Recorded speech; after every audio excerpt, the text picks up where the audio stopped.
Welcome so much, Owen Evans. I'm part Welsh myself. My granddad. Oh, really? So yes, and well, I'm a bit of a Heinz 67 variety. I say 67 because I'm more than the regular. I'm from all over the world, and it's brilliant to be able to welcome you to Touchstone during LGBT History Month. We've been developing and delivering lots and lots of wonderful events and initiatives for our staff throughout the whole month. And we've been honouring the mind, body, soul theme, and we've had yoga and meditation. We've enjoyed podcasts and blogs from a variety of staff, but also we've remembered leadership masterclasses that we've had from the past. And we've also refreshed some of the remote Leeds Pride content that we were lucky enough to be part of last August. So there's been a massive amount of brilliant stuff for staff to enjoy, to celebrate the lives of our LGBTQA plus community. 21% of Touchstone staff identify as LGB and 6% identify as trans and non-binary. So we are happy and delighted to also welcome the LGBTQI plus community into the Touchstone family. And it's a great delight for us that Owen Evans agreed to come and speak to us today. And the brief was very wide. It is mind, body and soul, but we're really happy to hear whatever you have to tell us. I recently sent round, I think you did a video very recently where your coming out story. So I sent that to all our staff, so everyone's seen that. Oh, fab. Yeah, so that everyone's prepared for the webinar today. So without much more ado, and I should just point out that Owain is also a patron of the LGBT Foundation, great friends of Touchstone. I have lots to do with the LGBT Foundation, and where we get lots of their information, and we work closely with them too. So Owain, I'm going to stop talking and I'm going to hand over to you, and I think you're going to speak for about half an hour, 45 minutes, and then hopefully take some questions. Absolutely. Alison, thank you so much. Thank you for the lovely intro. And first of all, I just want to say thank you to everyone who is on this call this morning. I've been looking at what you do as Touchstone and seeing that you do great work and offer so many great services. So thank you for your work. I know it's been a tricky time over the past year or so as well. Alison and I were just chatting before the call actually about the different challenges that are faced by people who are working in any capacity at the moment, really. I just want to check, Alison, can you hear me all right? Is everything okay? I can hear you wonderfully, yes. Perfect, that's good, lovely. So, as Alison said, my name is Owen Evans. Hello, everyone. I work as a weather presenter for BBC Northwest Tonight at the moment. So I'm based over in Media City in Salford. However, for many years, Manchester wasn't my home and Media City wasn't my place of work. And I lived in West Yorkshire and I love Leeds. Leeds is one of my favourite cities. To be honest, the journey to Leeds was an interesting one because I was working as a weather forecaster in London for BBC Weather, and I've worked in weather for many years. I'll talk about that more in a second, but I was a little bit of a kind of weather supply teacher, everyone. So, when people would need cover, when weather presenters across the UK would need cover, there was a time where essentially these different, nations and regions would kind of ring me up and say, oh, we need you, to come up to Glasgow on this date and whatever. And I would travel up to Glasgow and it felt very fabulous. I was like, oh my goodness, the showbiz life, darlings, flying to Glasgow. And I loved it, because I got to see many different parts of the UK. A lot of it was done remotely. So a lot of it I did do from my home at the time, which was Cardiff. But every now and then I would get the opportunity to travel and work as this kind of cover weather presenter. And one of the regions that I would cover during that time was the Look North region. So Look North, Yorkshire and the North Midlands, which is the one that comes from Leeds, and Look North, East Yorkshire, Lincolnshire, which is based in Hull, and also Look North, North East and Cumbria, which is Newcastle. So Look North is gigantic, you know. People think that Look North is one TV program, but it's actually 3. And depending on which transmitter you live near or which catchment you're within, you will get the different versions of Look North. So, you know, Look North is seen as a huge news program, but it's actually 3 programs. And then I was working in London because Aaron, my husband, got a job in London. And the opportunity was great. He was working at the V&A Museum. So we moved to London. And from there, we spent a bit of time in the city. And I was working for BBC Weather then. And Look North were looking for a person to cover maternity. And they asked me if I was interested. And I did it a bit from London. I was doing a really weird thing, you know, a lot of people commute into London, don't they? You know, they live outside London and then they kind of commute into the city to do their work. I was doing the complete opposite. I was commuting out of London, which was lovely because I loved London. But during that time, I also got to know Leeds. And, you know, that journey up and down the Virgin Line was basically something I was doing a couple of times a week. Got to Leeds, got to love the city, managed to persuade Aaron, didn't need much persuasion, FYI, to move to Leeds. And that was our home for many years. We lived in Headingley. I don't know if any of you saw the drumming weatherman video. I did a little video last year that went viral where I was basically doing a weather forecast and then I'd run over to a drum kit and I played the drums. I was in the garden. We were really lucky with the garden in Leeds. It had a lovely kind of monkey puzzle tree, so it looked gorgeous. That was the location of that video. That then brought me over to Manchester, which is where I'm based now, when Northwest Tonight offered me a job. And here we are. So I know that I'm here to talk about LGBT History Month. And as Alison said, I think some of you have seen the coming out story that I did. And I grew up in a place which was very similar to a lot of our kind of towns and villages around West Yorkshire, the north of England, and really across England. A place called Ammanford, ex-industrial, you know, ex-mining town. And I grew up in a very kind of working class family, and I had such a happy childhood. You know, it was amazing. Growing up in a place like Ammanford, where there's a lot of countryside around you, and I was always outside. But the one thing that was obviously always there for me was the fact that, you know, I knew that I was gay from a young age, as most people do.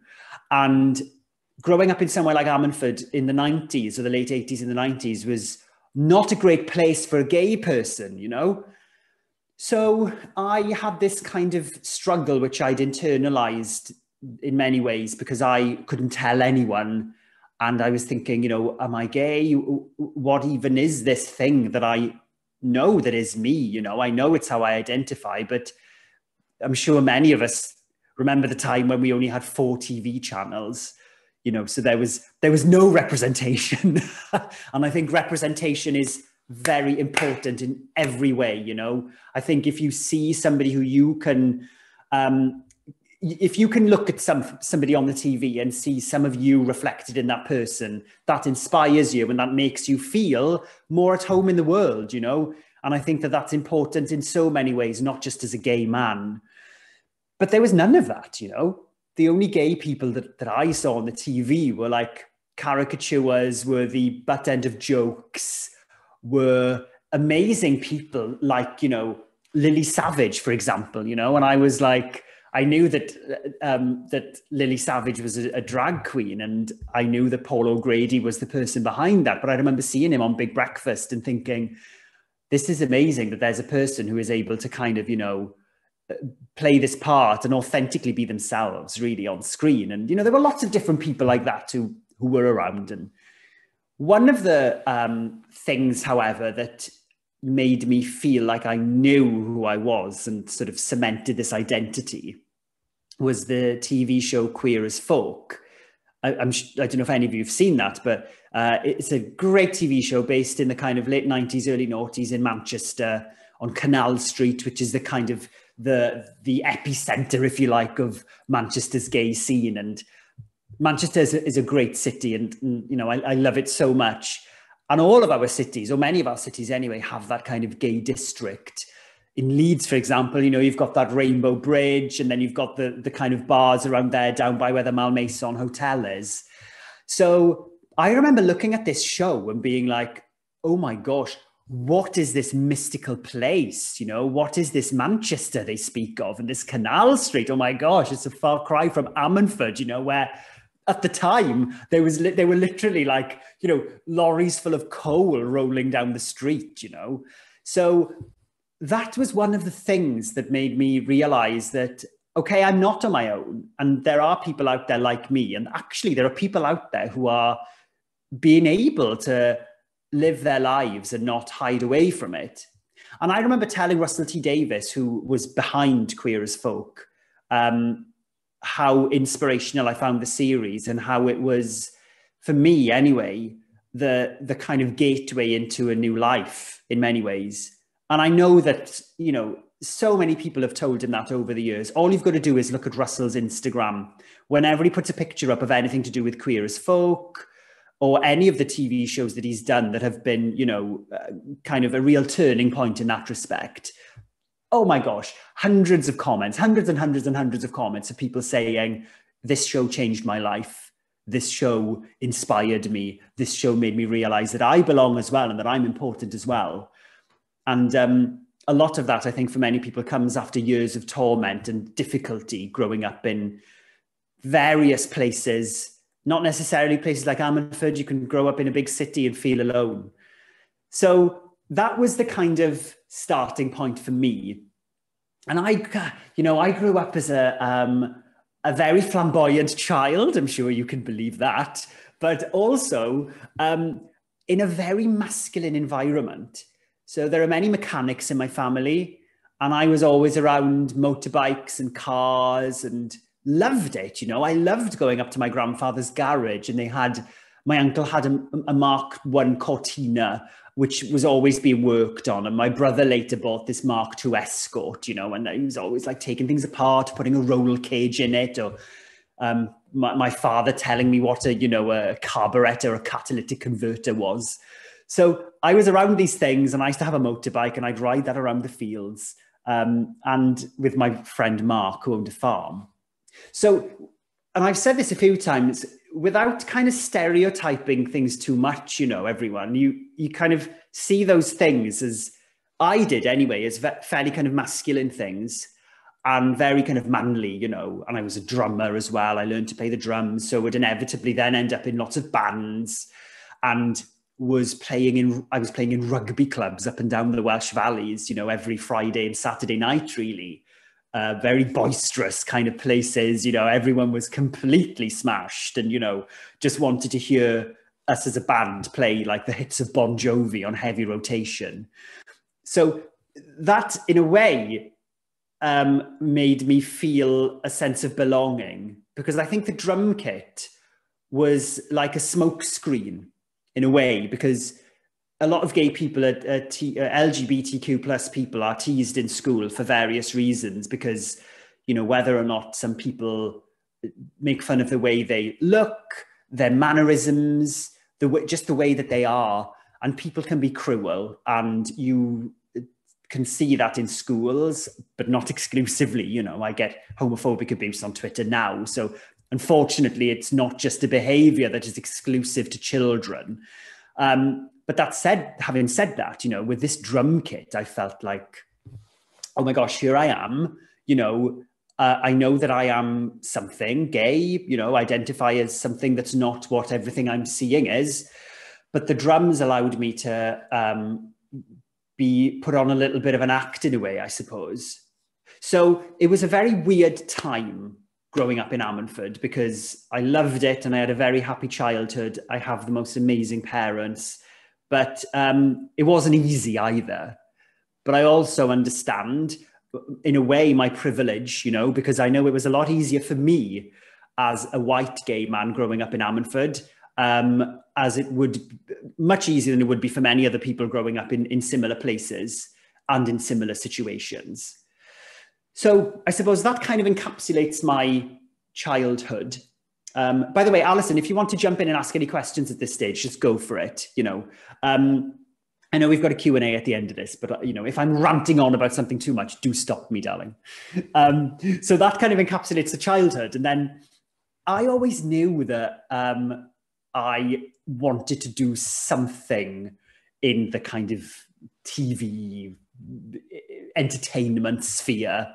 And despite having the drum kit and the motorbike as a child, you know, I would always ask my parents for very weird things. Like, I remember going into Tandy. Many of you remember Tandy. I'm sure it was like an electrical shop in the States. I think it was called something, what was it called? Something Shack anyway. I don't know. That's beside the point. I'm going off on a tangent now. But I go into Tandy's and I'd see these disco lights and I would say to mum or dad, they were like, I really want these lights. And, you know, we never had very much money growing up, but I never felt like I went without. And I know that they would save up for things that my brother and I wanted and needed, and they would get us these things, you know. And I ended up getting these disco lights, and I remember just obsessing over them, like staring into these lights, you know, like a very weird child. And then I asked for a smoke machine, and I remember sitting in my shed just going psh with this machine and filling it up full of smoke. What a weirdo. But that kind of gave me an insight into the behind the scenes element, you know, of how things were made to look fabulous on TV. So my delight was lighting, actually. And I was particularly interested in automated lighting, moving lights, those sorts of things. And it was either drumming or lighting automation. They were the two things I wanted to do. Even though I was this flamboyant child who wanted to, you know, quite like the performing element of drumming as well, I was probably more interested in the behind the scenes thing. So after I went through school, which I hated school, and hate is a strong word, but I will use it in this, you know, instance. I had a decision to make. I was in a band at the time, and, you know, I'd got quite good at the drums, and I was semi-professional. So I was like recording in studios and still using the little red Pearl Export drum kit that my parents bought me many moons before. And I was in this band, so decided that I wanted to become a session drummer. So long story short, after going to university to do a little bit of the moving light stage design stuff, realized that wasn't for me after a term, dropped out. I remember speaking to my parents and them just saying, you know, that they'd support me, whatever. Hadn't really come out at this stage, by the way. Then decided to take a year out to get my grades up on the drums, and saw a job advertised with BBC Wales for a children's presenter for a new kids program. So I'd kind of come out to a couple of my friends, my best friends, Sam and Joe, and my friend Chris, who were very much like didn't care, but were also quite surprised that after I kind of told them how I'd felt over the years, that I suppose I couldn't come out any sooner, you know. They were surprised that I had to keep this in. But there was still no gay people in Ammanford, really. You know, it was still very much this thing. Like, you know, the only gay in the village, that was me. You know, that's how I felt. And then I came out to my parents, and I know they found it difficult because they were, you know, they were surprised, I suppose. They were just surprised, and but were willing to learn and were willing to, you know, find out more about how I felt. And I think coming out to a lot of people, parents, is the thing. You know, that's the thing, that there's like a mountain that you feel like you have to climb, and at the top of that mountain is your parents. And, you know, if you manage to get to the crest of the mountain and tell your parents, everything else is downhill. It's not like that for everyone, but I do know that it's like that for a lot of people. So I told them, and, you know, then I got this job. And because it was back to the 4 channels thing on the TV, because there were only 4 channels, you know, I felt like it was not my place to be a gay man on TV. So I wasn't seeing that on the TV, really. So I went back into the closet, you know, and I didn't tell anyone in work. I had this like weird double life where I wasn't really telling people in Ammanford, wasn't really telling people at BBC Wales either. None of them knew. But I had a very close, small group of friends who I would tell. But I was made to feel very kind of comfortable in work, and I was then telling people in work, I told a couple of people, and I know that you as Touchstone do some of this work as well. I know that you offer, as I said at the start of this, a lot of services, and, you know, inclusion and visibility is so important. And for me, there wasn't any of that, you know, and I know that for many people, even here in the UK, you know, there are various barriers that prevent people from being able to come out or be able to see that representation. And again, as I said, you know, I totally get my privilege. I acknowledge my privilege. And I know that it was hard for me, but it was easier than it is for a lot of people. And easier than it is in this country than it is for a lot of people around the world, in countries where, you know, it's still a crime. It's still considered a crime. Anyway, I came out to people at work then, and it's been great, you know. I suppose I felt like I had to be careful, and I never kind of made a big kind of, I hate to say song and dance because that sounds ridiculous and cliched, but, you know, I probably was still very discreet about it. It probably didn't need to be. But that brings us forward to where I am now. And the LGBTQ community has always been really important to me. And over the years, I've done a lot of work with Pride events around the country, you know. And Alison and I, again, we were chatting about this just before the call. And Alison, I think you mentioned that that you do some stuff with Leeds Pride. I love Leeds Pride. One of my favourite prides in the UK. It's just amazing. And Leeds is a city that really comes to life, I think, on Pride Day. And I was fortunate, actually, I think it was 2 years ago now, to work with BBC Yorkshire. And we had our first kind of float in Pride. And it was just amazing. And it was so great to be part of that. And the float was so ridiculous. It was basically me being wheeled around the parade on this red sofa covered in like rainbow balloons. It was the campest thing ever seen to the streets of Leeds, but it was lovely. And I think that the prides are important, you know. Pride as an entity, I suppose, Pride as a thing will always be a protest of sorts. And it's always a day, I think, for people to be able to be themselves and feel comfortable and be around people. And we talk about, if you're a member of the LGBT community, you are part of a family that you can choose. And I think for years, people have felt that way. I recently did a piece for the One Show. I work as a reporter for the One Show, and we did a piece on Polari and looking into the background of Polari as a language. And if you don't know what Polari is, Polari was basically like a secret code, a language used by gay people, basically. You know, for many years, there have been coded languages and words used by members of the LGBTQ community to communicate with one another when one needs to be more discreet. And Polari was that thing.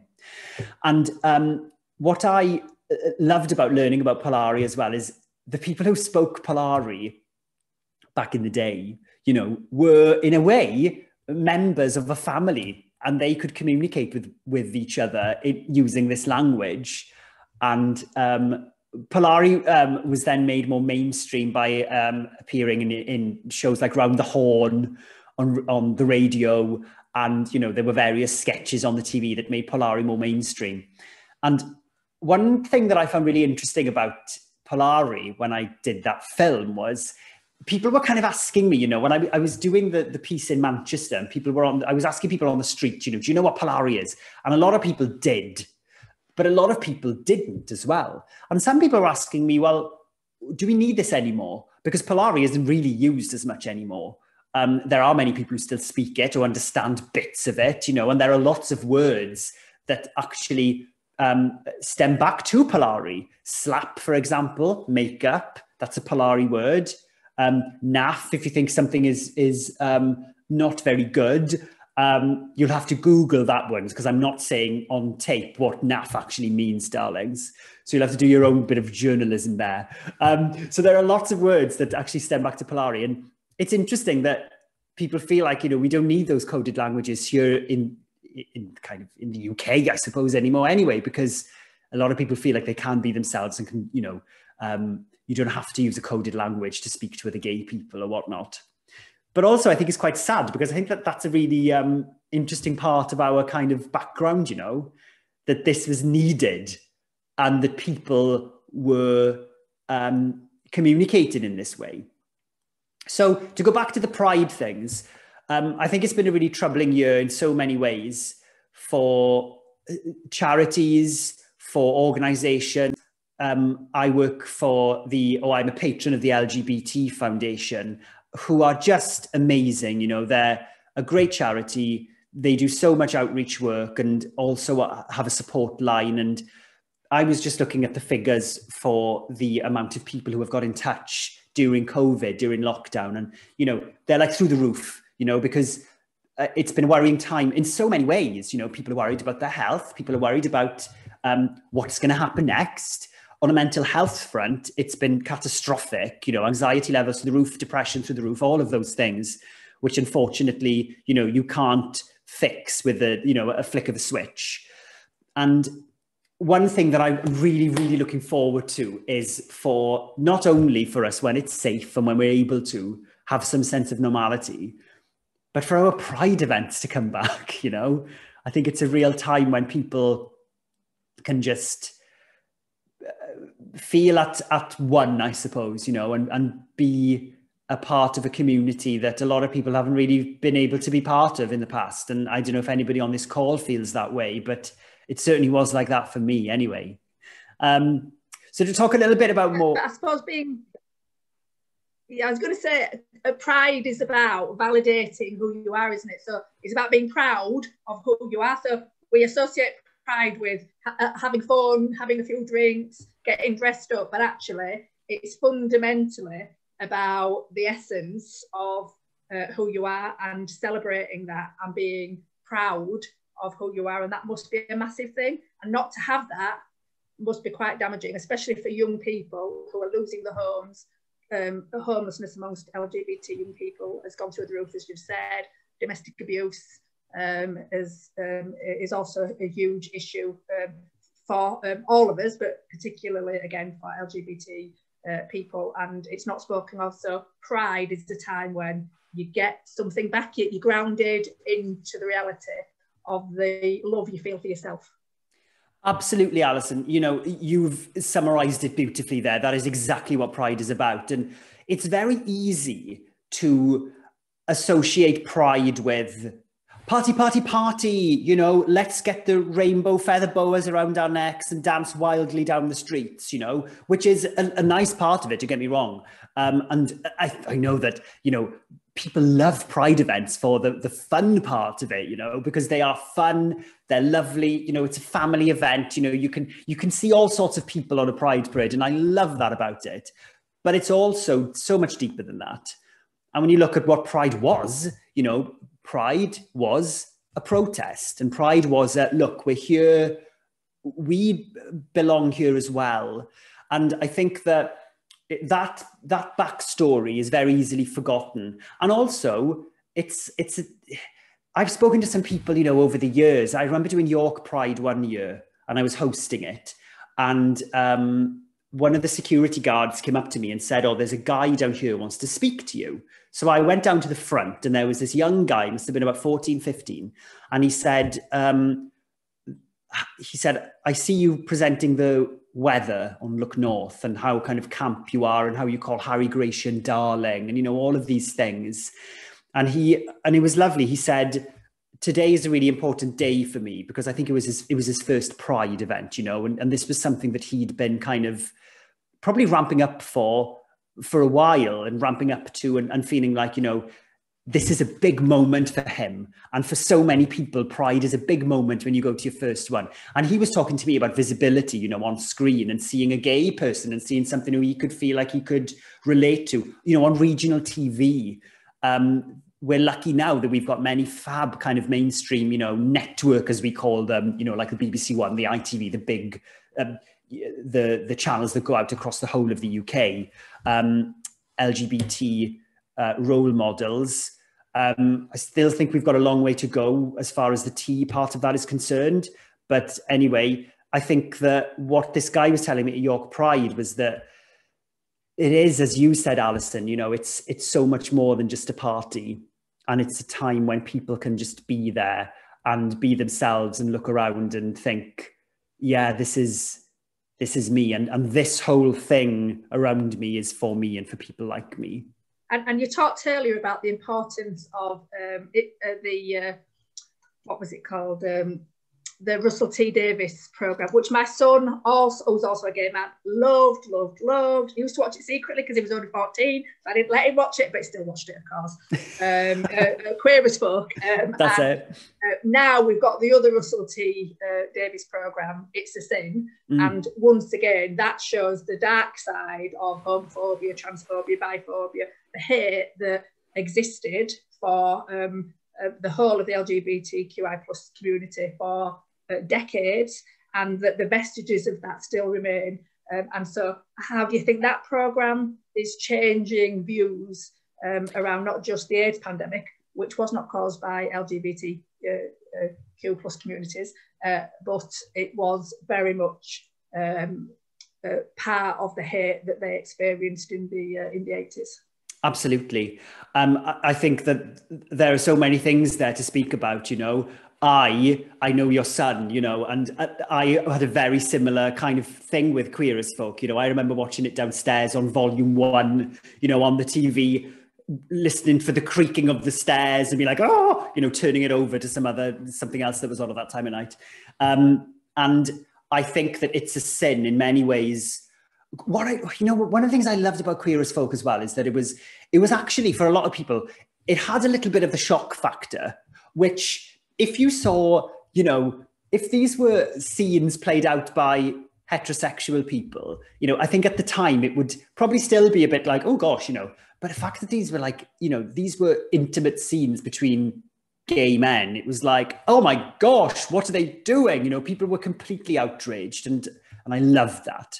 And I think with It's a Sin, it's that, what's so great about it is it has that wake up kind of moment. And I've spoken to so many people who've watched it who, number one, didn't really know much about the AIDS crisis, even though they lived through it and, you know, would have heard stuff about it. And I myself learned a lot from that program. You know, there were things in that show that I was unaware of, really. And I love it when a TV program can provide a sense of education in that sense. Obviously, it's a drama, you know, but it is based on a thing that actually happened. And Jill in the show is a real person. And I interviewed Jill the other day, actually, for the BBC radio stations. So I think that it's important. And I think that it's been really good to see that side of it, Alison, you know, and to see it dramatized in a way, but also brought to our screens in such a realistic fashion, and also bringing out stories that would have played out up and down the country, you know, not even the country, you know, all over the world. And, you know, it's people who, it's not the same now. You know, AIDS isn't the same thing now. I know that because, you know, we've come forward in so many ways as far as the medical aspect is concerned, and also the stigma side of things. And we have great people educating that aspect of it as well, which is great. But I think It's a Sin was absolutely something that is turning a corner in the same way that Queer as Folk is turning a corner. So, yeah. I wonder now if anyone's got any questions, or if anyone's reflected on some of the things that you've said and would like to ask a question or make a comment. Absolutely. Any questions? Are we doing them? Are we putting them on the chat? How is it working? Let me get the chat. So there's actually a Q&A bit, but people can put it on the chat, or they can put it on the Q&A. Only we can see the questions. Perfect. Wonderful. Yeah, but so far, this is not like Touchstone. There's a lot of shy people. Oh, I'm very shy as well. I completely understand. Oh, well, obviously, we've noticed that.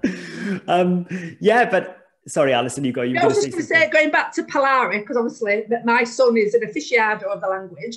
I just wondered if actually there is a time for Polari to come back. We've talked about the massive homophobia that is being experienced at the moment. And if that language was here again, wouldn't that be a safe language for some of the young people who are experiencing such difficulties within their homes at the moment with their families?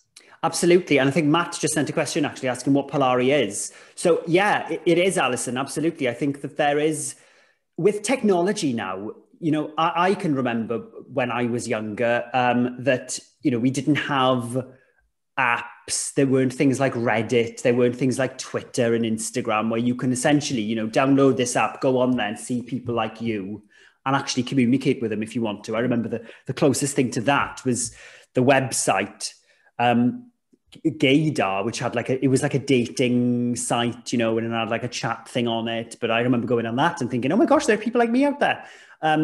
So I think as far as the communicating aspect of Polari goes, Polari, by the way, Matt, is a language which sounds fairly nonsensical, which was used by gay people to communicate, essentially. And it has an interesting background that comes from theatres in London, the Navy, like cruise liners. There are all of these things that kind of come together, and Polari was used in these ways, I suppose. But to answer your question, Alison, yeah, I think now Polari is more a thing that we shouldn't forget about and shouldn't lose because it was really important. It is really important. So Liz has asked, can we speak Polarian? And happily, I have got my son's poem, which is Poem of the Week in The Guardian. Oh, fab. And I won't read it all because it'll take too long, but it's incredibly brilliant. Of course, my son wrote it. Of course. So, Aunt Nell, the patter flash and Gardy Lou, Bijou, she trolls, bold on lallies, slicker stripes down the dilly. So I can't tell you what all that means, but it sounds amazing. And there is at the end of this poem, you can Google it, as I've just Googled it. Adam Lowe comes up, and there's a huge list of words at the end. So there's a glossary at the end, and I can tell you that lallies means legs. So there you go, you've learned something today. Absolutely, long lallies, long legs. I think there was eek in there. Eek is face. Bold. Oh, isn't she bold? That's like a kind of, bold is actually what you would say, you know, oh, it's very bold. But it's more like, oh, isn't she out there? You know, it's that sort of thing. Camp is a Polari word, which essentially means excessively flamboyant, over the top. Bona, if you were to say, bona te vada your dolly old eek, it's like, lovely to see your gorgeous face, essentially. And we've said lallies, and you know that there's so many great words in Polari, and I know Adam knows much more about Polari than I do. He was in the one show film with me. It's quite funny, some of the words that are on this glossary. Yeah, so, absolutely. Yeah, journo means day. Gardy low, look out. So they must have said that because it started with I think it started with the fishermen, and it was a language of the like fairgrounds, you know. It was amazing, really. Imagine them, Gardy low, coppers, Gardy low. Finn has just sent a message. I can see here you've talked a lot about representation. Where would you like to see LGBT plus representation go from here? To be honest, Finn, I think that I would like to see LGBT representation move forward at the same speed as it has up until fairly recently. You know, I do worry about I do think sometimes that we're going backwards in a way, Finn, you know, and what I think that what I would like people to take from LGBT plus is the whole thing, you know, LGBT, like this includes a lot of people. You know, I don't think you could pick and choose what parts of that you want to, you know, support and represent. It's a thing, you know, the whole thing. So I'd like to see it as just moving forward. And I think as as Finn asked, as they said, you know, it's like, where do we move forward? Well, that's it. We need to move forward. You know, I think we need to keep on moving forward. And I feel like I've been very lucky in that I've been supported by my family, by my friends, by my workplace, you know, and I know that that is something that I'm very fortunate to have been able to have, really. We've had a message at the bottom. Shall I look at the messages and answer them, Alison? Yeah, absolutely. You can read as well as I can, and probably better. Oh, I don't know about that, darling. We had a message at the bottom. Sorry, I don't know. Did it come in the chat? I think it was about being in a band, actually. Oh, yeah, that's from Liz. Liz, there we go. Hiya, Liz. Hi, everyone, by the way. Am I still in a band? You know what? I'm not, Liz. I wish I was. Unfortunately, my hours with work don't really allow for me to be in a band.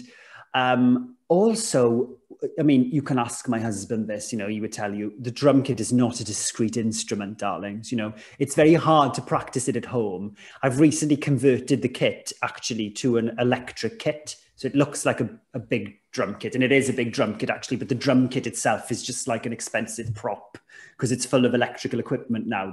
So when you hit it, it doesn't make a noise really. You just plug it into a system that generates the sounds. I don't know if I'd like to be in a band again whilst I'm doing this job. I'd love to be in a band, you know, and actually I do some drum covers. I do a lot of drum covers on Twitter and Instagram, and I've done some Steps drum covers, and Steps asked me if I would play the drums with them. It was clearly a joke, but I took it as a serious question. So I'm definitely open for that. Liz also asked, can either of us speak Polari? I think we just answered that. Yeah. The answer is a little bit, Liz, a little bit. And we've got some really good questions on the Q&A bit. So an anonymous attendee wants to know about your wedding and the impact of this change on attitudes to gay relationships. Absolutely. Well, yeah, my wedding. So Aaron and I got married in London when we lived in London a couple of years ago, and it was amazing, you know. And I think that with regards to marriage, you know, I just felt so lucky that we were able to do that. And again, this is a thing, you can read so much into gay shame. You know, Aaron actually knows more about this than I do, that a lot of the time, not just gay people, LGBT people, we feel like there's an element of shame. There's this dark thing hanging over our heads, and you have to feel grateful for everything. And you're like, oh, thank you for giving me these little opportunities. You know, there's very much that kind of vibe. And I definitely feel like that, you know. But I also felt like I was just so happy to marry the man that I love, you know, and the man that I've been with for years. So I think that there was a bit of press around the wedding at the time as well. Like it was in some of the papers, and that was nice. And I don't think I did anything to move things forward. I just got married, you know. But I do think that it's amazing. That bit has come along quite quickly, hasn't it? You know, I feel like the time that everything from Section 28 no longer being a thing to equal marriage, this has all happened within quite a short space of time if you look at the grand timeline. So let's hope that we can keep on moving forward in that positive way, I suppose. And yet Diane's saying that she's the primary school teacher, and she had seen a massive amount of progress in relation to especially young people being accepting of all difference, but that she feels that that's beginning to change back again, and we're going backwards. Absolutely. Is that your experience? I'm just looking at Diane's message here now. Yeah, absolutely. You know, it's so great to see, Diane, that there are two children in your class who they're open, you know, about their sexuality. They're open about how they identify. And I think that what you're saying, there's a little thing here where Diane says, you know, that kids using gay as something negative, you know, as an insult. God, I remember that when I was in school. And, you know, even now I get messages on Twitter saying, sometimes people just send a message saying gay, you know, it's like, well, yes, I am gay, actually, you know. But yeah, I think Diane, yeah, I think that there is a slight shift backwards towards that. I think there's a sort of general polarization of things at the moment, unfortunately. But I think that, I hope anyway, the progress we've made up until this point, I think there's always going to be a time where you see this happening with all sorts of things, don't you? There's a huge amount of progress, and then there are some steps back. And I hope that there will then be another huge step forward in progress, and then maybe there will be some more steps back, you know? I wish it wasn't like that, because I like to think that it's easier for people now, and it is easier for some people now, but it's not easier for everyone now, and I totally get that. And I also think, you know, the people just feel like they can say what they want on social media. You know, people just will go on Twitter, set up an account, an anonymous account or whatever, and just, you know, spout hate on it. And that's worrying. And that's just not pleasant. And obviously the rise of the right, which is manifested most obviously through Trump. Thank God he's no longer there. I think has really fueled some people's belief in their entitlement to say hateful things. And even pseudo civilized groups have felt it's okay to be transphobic, for example. So the likes of this new LGB group who put themselves in opposition to trans and non-binary people, and it's being validated. It's some very famous people, a part of that LGB group, and it just feels really worrying, because actually, you know, as you said, LGBT, you can't have the, you know, the LGB without the T. You look at the Stonewall riots, Marsha P. Johnson, she was there right at the head of the, you know, the army for equality. And it just feels as though LGB equality and T equality there's a diversion, and people feel it's okay to other trans and non-binary people and still be friendly and friends with the LGBT community. And I think that we, as I've said, you know, I said earlier on, and as you picked up on there, you know, the LGBT thing, it's, you know, that is it, isn't it? You know, it's LGBT. So I think that if you have an LGBT kind of policy in place in your workplace or whatnot, it has to include all of those things. And Jim has sent a question, actually, Alison, which kind of picks up on that, saying that workplace safety is crucial. And is pleased that, you know, we feel this. And yeah, I completely agree, Jim. You know, I think that we spend most of our time in work, don't we? You know, if you work, you spend most of your time there. So I think that you need to feel like you can be yourself in work. I feel like there needs to be things in place if you don't feel like you are safe, or if you don't feel like, you know, you're made to feel particularly welcome. And I think a lot of people and a lot of places are doing that now, which is great. And you're always going to get the push forward and then a bit of a pushback, I think. And unfortunately, we've kind of seen that. I'm just having a look at these questions as I go. Yeah, there's a lovely comment here from, again, Anonymous, thanking you for being a role model for them. Oh, that's amazing. I'm just reading this now. Thank you. That's really that's a lovely message. I think that, as you say in this message, representation on the TV is the only experience my family has had of the LGBT plus community. And that in itself has made it easier for me to come out to them. That is amazing to hear. And, you know, I think that just being able to do that, you know, just being able to be yourself in where you work, as I am, you know, and there have never been any conversations, as I've never been told at Look North, at Northwest Tonight, to kind of, you know, tone it down or anything like that. Of course, they wouldn't, you know, that wouldn't be asked. But I feel like these are little things, I feel, you know, me being able to just be myself and be a little bit flamboyant and let my personality, me, come out on screen, you know, is important to me. And I do that because it is me, basically. And the fact that can help people is just fabulous. You know, that's really lovely. So Finn's asked another question about your health and wellbeing, and clearly we're a health and wellbeing charity, and we look after our staff. That's our number one priority. How do you look after you when you get some of the terrible homophobic social media posts? It's it's something that I have learnt, unfortunately, to deal with. You know, you can set up various filters and stuff on Twitter, but they still get through, you know. And unfortunately, they are things that you see and it hurts, you know, because you think, why would somebody say, I feel like replying to these people sometimes and saying, why on earth would you say that to another human? You know, it's just, I just don't get it. I just think it's weird. I find it less hurtful now than just like, oh God, I just feel a bit embarrassed for people sometimes, you know. It's like, oh God, is that the best you can do, really? So I think, Finn, it's just a case of, unfortunately, and I hate to say this, unfortunately, I just deal with it, you know, and I because you can't escape from it.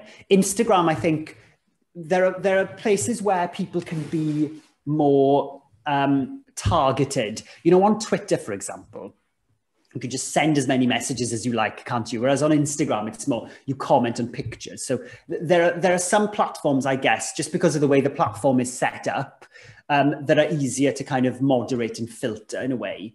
But overall, you know, I am so lucky that most of the people who watch me on TV or have seen the things that I do digitally or online, you know, really like it.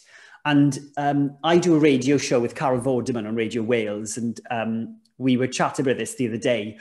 When we want audience interaction, you know, I tell the people who follow me on Facebook or Twitter that we're on, you know, and we often get really lovely interaction. And I think that speaks volumes for the kind of people who I've been lucky to have as those who enjoy what I do. But of course, you're always going to see things that aren't pleasant, unfortunately. Yeah, well, I think some people are miserable and they intend to inflict that misery on other people, and they're to be pitied. Absolutely, Alison. Yeah, and we can't get away from it, you know, and I'm sure that a lot of people on this call have felt like that and have come up against issues that you think sometimes, why do I have to deal with this? Why do I have to see that? You know?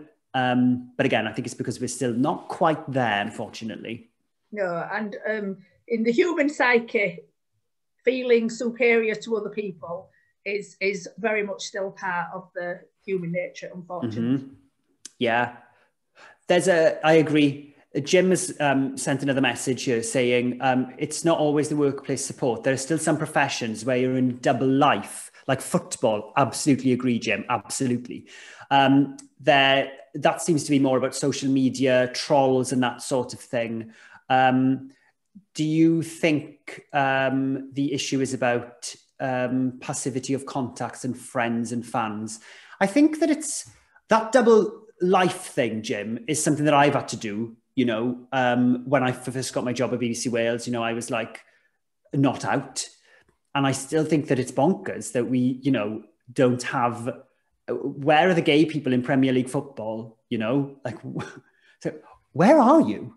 You must be there, you know? But again, it's because there probably is there's so much homophobia and racism as well. And we've heard a lot about that in sport, I suppose. And we've come forward so much, you know, and there have been leaps and bounds really as far as that is concerned. But you still hear these stories where, again, we're not there. And I do feel, you know, that there are going to be hundreds of footballers who are gay. And I think that it'll take like one person coming out to inspire others, or rather to make others feel comfortable. Inspire is the wrong word, for us to then see that changing. And I think, you know, I don't know much about football, but one thing I do know is football fans are very loyal. You know, they're very loyal to their team, and you support a team. And I'd like to think that when we start to see that change happening, you will see a wave of support towards that, because all of a sudden there are people within the sphere who are who are gay, who, you know, who are LGBT even, you know, so let's hope that can happen. So yeah, I think we'll have to wait and see there. Yeah, so the marvellous Sandy Brown, who works for us, is prompted by watching Darren McGarvey's excellent Class Wars series, how has your social status and accent, which I think is beautiful and mellifluous, by the way, impacted your journey as a gay man? Oh, that's a great question, Andy. Well, I grew up in a working class family, you know. I was, as I said this at the start of the call, I think we chatted about it a bit, you know, we never had very much money, also never felt like I went without. You know, we grew up in, my grandparents lived on a council estate in Ammanford where I spent a lot of my time as a child, Myddinvich it was called. And my parents were able to buy my great grandmother's house, which was just down the road. So, which, you know, as far as my father's side of the family goes, that was like a really big thing because, you know, people had owned houses. So, and my grandparents on the other side, my grandmother was a teacher. My grandfather worked for the NCB, the coal board. So, you know, it was a very kind of working class upbringing, and I loved that. And I will, you know, that's a big part of me. I'd love to be able to still call myself working class, but I can't because I'm not working class now. You know, as your life changes and as you, you know, get a different job even, you know, that changes, doesn't it? Or live in a different kind of house. I think that this all impacts on what you then can call yourself, I think, even though I would say that, you know, I'm a working class man. I was a working class child, I suppose. The accent is an interesting one. There was a time, I think, Andy, where the media didn't really like accents. You know, it was all about the kind of received pronunciation, and it was about, you know, speaking with this very kind of generic accent. And that changed, you know, years ago now, really. And I think that people, you hear all sorts of accents on TV, which I love. How has that impacted on my journey as a gay man? That's a really, really interesting question, and one that I find quite difficult to answer. You know, I think that as far as being the working class upbringing is concerned, growing up in a mining town, that absolutely made it hard for me as a gay man, 100%. Moving to a city made it easier. And I think a lot of LGBT people end up moving to cities, don't they? Because you can feel perhaps like you're a bit more anonymous, you're around people, you are around people who are perhaps a bit more like you. I certainly felt like that when I moved to Cardiff first.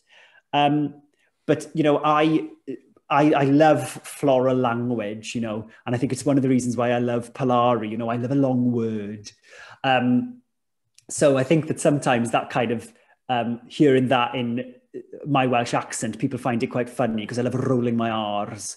So I think that it's a difficult question to answer that, Andy, and I don't actually know how it's impacted on my journey as a gay man, but it absolutely has, other than the fact that I'm incredibly proud of my working class, you know, Ammanford upbringing, I suppose. So while I draw this together, I will remind everyone that the theme for LGBT History Month this month is mind, body, soul. So finally, Owain, it'd be really interesting to know how you maintain sound mind, body and soul. What do you do to keep well? What do you do to stay happy? How can you inspire us to go and do hopefully don't say a jog because I can't do anymore. But what do you do that we could do and get as much energy as you've got? Well, actually, Alison, I don't jog. I power mince. Thank God, darling. Oh, I can't run. Oh, honestly. Oh, I can't stand running. I just find it exhausting. Yes. I find it boring. But I do. I've suffered from anxiety. You know, anxiety is a thing that's part of me, and me, and many of us at Touchstone, many of us. Yeah, absolutely, Alison. I'm sure so many of us will know what that feeling is like. It, you know, it creeps up. These thoughts start kind of, you know, getting into your head, and I've tried to be more present in the moment, and I've read a lot of books about the kind of being in the present by like Eckhart Tolle, and actually even, this is going to be a surprise, right? So Michelle Visage wrote a book called Diva Rules, and it's such a funny book. It's brilliant. And I love Michelle Visage anyway. I think she's great. But she speaks a lot about, you know, kind of you as a person and what you deserve and what you should have. And I think that there are all those things that you can think about. I try to not worry. Aaron has told me before that I like, you know, and I do. I think I enjoy worrying, you know. I think I just like it. And I hate that. I hate that I like worrying. Exercise is really important, though. I find like I sleep better if I exercise. Exercise is hard at the moment, isn't it? Because, you know, we're only allowed limited amounts of it and, you know, you can't go to the gym and that sort of thing. But I do try and play the drums. So I'd encourage anyone to get a drum kit as long as you've got lovely neighbours like I do through that wall. And trying to think positively about things, I suppose. And I do feel like I often, you know, I feel like if you put thoughts out there into the universe, I really believe it, that things happen. And whether or not that's the universe doing it for you, or whether or not it's just you doing it subconsciously, who knows? But I think that it is, you know, good to think about what you want and try and focus on that and try to tilt the balance away from the negatives, I suppose. However, that is something I struggle with. That is something that I always have to put a lot of effort into, to not think about the, oh, why can't I do this? Or, oh gosh, I can't do that. Or why is this happening? Or what if this happens? You've got to think about that, haven't you? You've got to make the effort, I suppose. Yeah, and positivity is definitely a major ingredient of health and well-being, as we've discovered here at Touchstone. Owain, it's been a really lovely privilege to listen to you this morning. I want to thank you 100% for spending your time with us and for saying yes. We are so passionate about including LGBTQI people in our family of Touchstone, but also in the work that we do. And today you helped us to reach a few more people. And I know from the chat that people have felt inspired by you. You are a role model. It's really important that you recognise that you're a role model, because you're providing that space for people that wasn't there for you. So you've created that pathway for the next generation, and hopefully you are proud of yourself and we're proud of you. Thank you. Oh, Alison, thank you. That's really kind of you to say. I really appreciate that. And I've loved this. Thank you for all your fabulous questions. Alison, it's been lovely to see you. And it's just felt like a little chat. I've loved it. So thank you. Lots of lovely words in the chat for you. Lots of lovely, so you're authentic. Keep smiling and doing the positive thinking. Because it's helping us all to stay well in lockdown. Thank you. Absolutely. Well, I really appreciate it, and everybody look after yourselves. And it's been really lovely to be on this call. So lots of love, darlings. Thank you. Bye-bye. Bye, darlings. Thank you, Alison. Bye, everyone.